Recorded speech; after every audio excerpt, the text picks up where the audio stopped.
আপনার নিজেকে বিভিন্নভাবে টেস্ট করুন। অর্থাৎ নিজেকে বিভিন্ন ক্যারেক্টারে প্রতিস্থাপন করুন।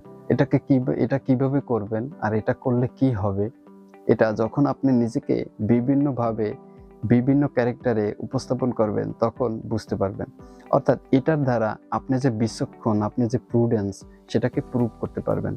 আপনি যখন আপনার নিজেকে বিভিন্ন ক্যারেক্টারে উপস্থাপন করবেন তখন বিভিন্ন ক্যারেক্টার বেসিসে আপনার নলেজ গেইন হবে এবং সেটা আপনি কিভাবে করবেন? এটা আপনি করবেন আপনার নিজের মধ্যে থেকে। অর্থাৎ আপনি কাউকে বুঝতে দেবেন না যে আপনি বিভিন্ন ক্যারেক্টার প্লে করে দেখছেন। অর্থাৎ একজন মার্কেটিং যে করবে সে মার্কেটিং এর এক্সপেরিয়েন্স গেইন করবে। বাট যে মার্কেটিং করবে সে যদি কোনো ফাইন্যান্সিয়াল পজিশন লিড করে, অ্যাকাউন্টস এর পজিশন লিড করে তখন কিন্তু তার মার্কেটিং এর যে নলেজ সেটা কিছুটা হলেও অ্যাকাউন্টস বা ফাইন্যান্সে সে ইমপ্লিমেন্ট করতে পারবে।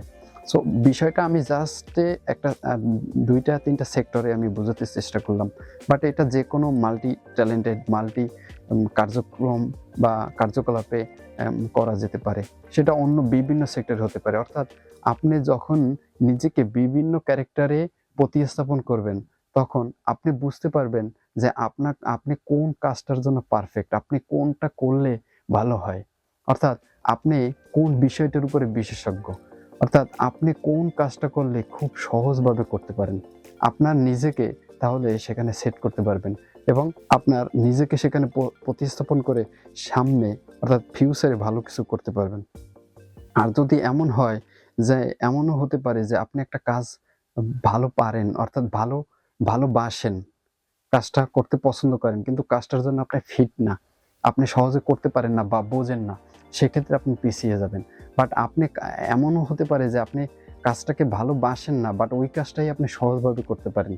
তো আপনি এইটার ডিফারেন্সটা বুঝতে পারবেন আপনার নিজেকে বিভিন্নভাবে যদি টেস্ট করেন। কিন্তু সেই টেস্টটা আগেও বলেছি যেটা আপনি নিজে করবেন সেটা অন্য কেউই জানবে না।